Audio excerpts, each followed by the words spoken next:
Amados irmãos, é uma felicidade imensa de eu estar aqui novamente nesse templo, cultuando os irmãos novamente. Eu tive aqui tem umas 2 semanas atrás. Fui o primeiro que preguei na abertura da campanha. Glória. Amados irmãos, abriremos as nossas Bíblias, Isaías 35, no versículo de número 5 e no versículo de número 6. Amém?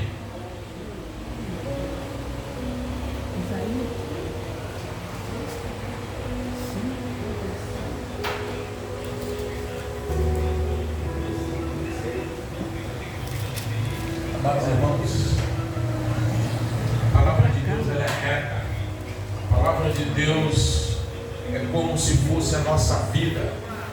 Depois que nós deixamos e praticamos em Marcos 16, para todo aquele que crê, tiver fé e acreditar e confiar no grandão da Galileia e descer as águas, serão salvos. E os demais que não acreditar, não andar na retidão de Cristo Jesus, resta para eles só a condenação.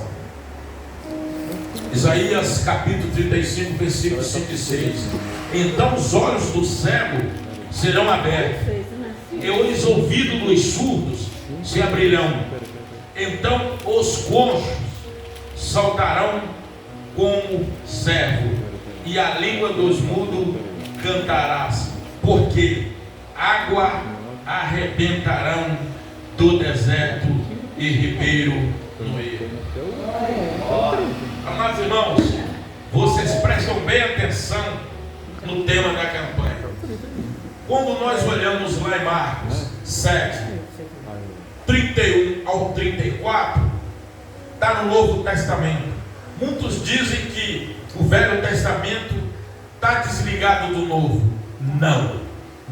O próprio Jesus diz: eu não vim para abolir a lei, mas vim para cumprir. Agora, quando nós vejamos no profeta Isaías, já profetizava aquele milagre, aqueles milagres de Jesus. O próprio Jesus disse: vocês farão milagre, prodígio, maravilha, ainda obras maiores do que a minha. Você vê que já no Velho Testamento o Senhor já pronunciava o que seria ser feito pelo Deus Pai, Filho e Espírito Santo. Ainda o Verbo não tinha se tornado carne, não tinha habitado entre nós, mas os milagres já aconteciam. Jesus Cristo se refere ao versículo como evidência que Ele é o Messias, ungido de Deus, o Salvador.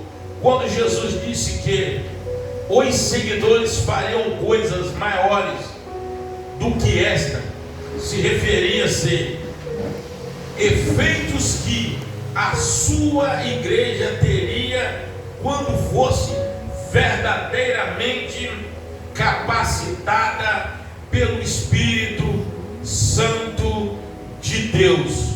Faria os sinais de prodígio. O profeta Isaías já profetizava no capítulo 35. Olha o que eu acabei de dizer agora.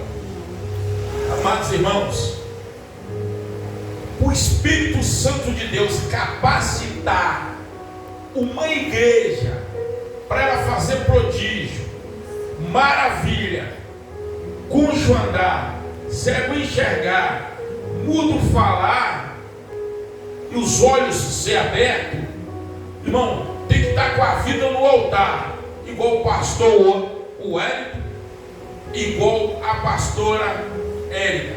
Porque se não se mantém em retidão, o Espírito Santo de Deus não habita em nós, Ele não faz morada, nem em templo sujo e imundo. Porque quem é o templo do Espírito Santo de Deus? Somos nós. Nós somos uma igreja ambulante. Nós não temos que ser de Deus só aqui dentro. ser representante de Deus como um cristão, como um profeta de Deus, como um sacerdote ou como um apóstolo? Só que não. A nossa vida lá fora tem que representar quem nós somos, um altar de sacrifício vivo, onde o Espírito Santo de Deus nos capacita e nos caminha em direção da santidade do eterno grandão da Galileia. Porque para uma igreja ter uma retidão, acontecer as maravilhas de Deus, nós temos que estar andando debaixo da justiça, debaixo da lei, debaixo dos mandamentos, debaixo da justiça de Deus. Porque se nós não sermos guiados pelo Espírito Santo de Deus, a nossa vida aqui no altar não haverá a presença do Santo Espírito de Deus. Porque Deus só habita aonde tem portas abertas com a justiça dele na porta. Quando nós olhamos, a igreja de Laodiceia tinha tudo. Era uma das igrejas da Ásia Menor que tinha mais recurso natural e financeiro, mas não prosperava. Não era quente e nem morna, ela era fria. Quando nós olhamos, quem era rei Saul? Rei Saul foi um homem que o Senhor disse, levantado pelo povo. Samuel, meu profeta. Eles não estão rejeitando, não é você não, estão rejeitando a mim, que sou o seu Deus. Então já no coração desse povo, o meu espírito já não reina mais. Vocês vão ver quem é Saul. O que Saul fez? Quando o Senhor disse, Saul, vai lá, mata os amalequitas, dos pequenos aos grandes, dos menores aos maiores, das crianças às mães, até aqueles que estão ainda prometidos para nascer. O que Saul fez? Saul foi lá, pegou, trouxe o rei Agar, escondeu atrás da pedreira e trouxe de lá as melhores cabras, os melhores camelos, as melhores ovelhas, escondeu, achando que Deus era cego ou era ignorante, ou que Deus não tinha visão do que ele fazia longe da presença do profeta Samuel. Mas o que acontece, irmão? Deus é onisciente, onipresente, onipotente. Deus está em todos os lugares. Não adianta lá fora eu ter a vida fora do altar, querer me ajeitar à noite para pregar. Isso não vai trazer recurso. Uma hora vai cair alguém endemoniado e vai dizer as verdades sobre a minha vida. Um pregador, ele tem que tentar levar a sua vida em retidão. Não estou dizendo que um pregador consegue andar em espírito o dia inteiro, porque o Senhor reconhece a nossa fragilidade. O Senhor reconhece que nós nascemos de um homem e de uma mulher, somos descendentes do pecado, descendentes de lá do jardim do Éden. Nós somos descendentes de Adão e Eva do pecado, somos geração de Noé, novamente do pecado. Mas nós temos que fugir da presença do mal. Por que que o diabo lutou contra Jó e não venceu Jó? Jó não era sacerdote, Jó não era rei, Jó não era apóstolo. Jó era um homem temente a Deus, que fugia da presença do mal. Por isso que o Espírito Santo de Deus morava em Jó. Por que que o Senhor teve a capacidade de colocar Jó à prova com Satanás? É o que eu digo. Será que vários pregadores que nós conhecemos, se pôr a vida deles à prova, será que eles vão aprovar?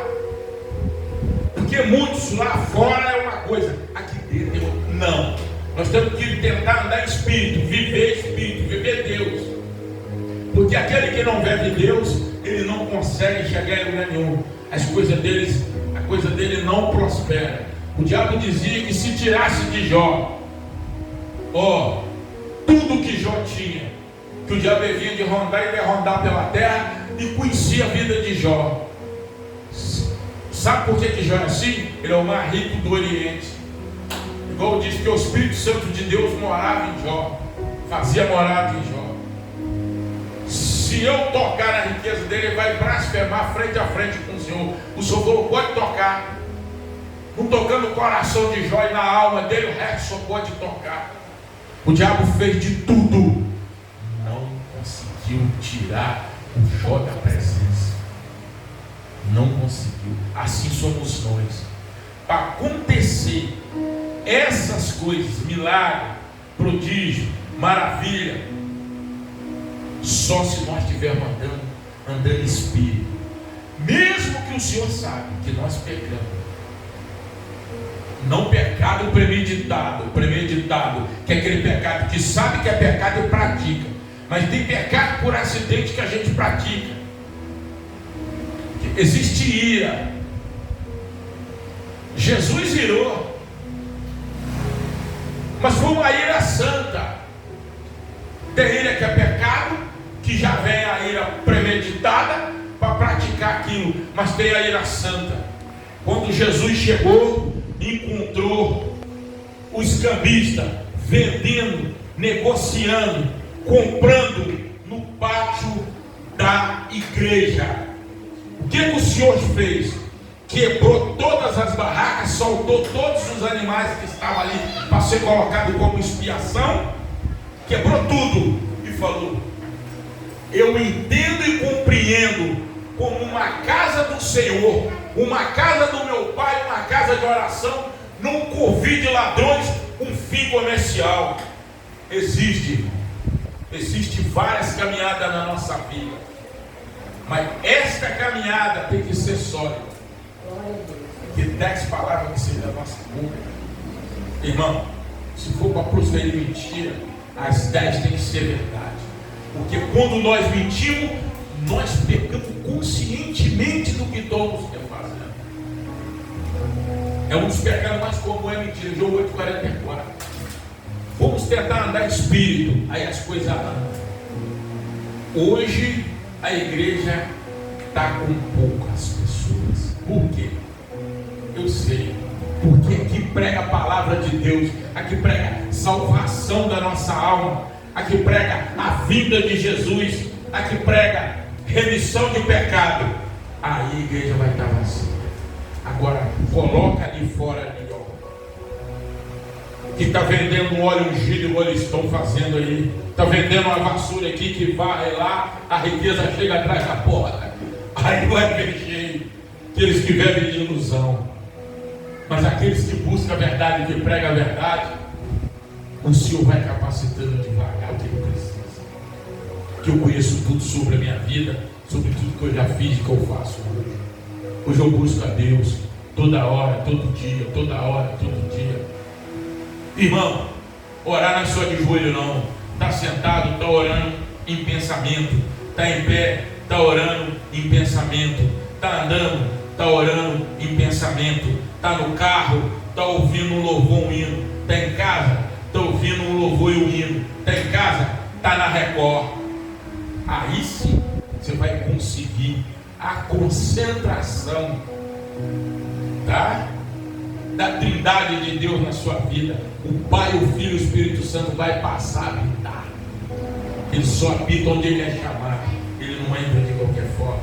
Agradeço pela oportunidade e que Deus abençoe a todos.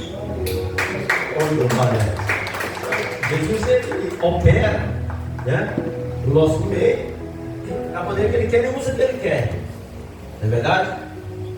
Glória a Deus. É muito interessante. Isaías havia proclamando, né, Ele vinha proclamando a vida de Jesus há muitos anos atrás, né? Lá no Velho Testamento, para chegar no Novo Testamento. Jesus veio nascer no Novo Testamento, né? Glória a Deus. O nascimento de Jesus foi uma maravilha. Mas nem todos quiseram Jesus. Irmão, bem-aventurados são aqueles que prosseguem nos caminhos do Senhor, irmão. Amém. Sabe por quê, irmão? Você está achando, irmão, que o inimigo quer tirar quem está lá fora? Quer tirar quem está aqui dentro. Ele não quer ninguém que está lá fora não fazer a vontade dele, não. Ele quer quem está aqui dentro. Você decidiu ter um passo com Jesus, o inimigo não gostou, que ele já perdeu. Que ele já perdeu, glória a Deus. Aleluia. E a vitória do povo de Deus. Vou ler aqui sobre dízimo e oferta.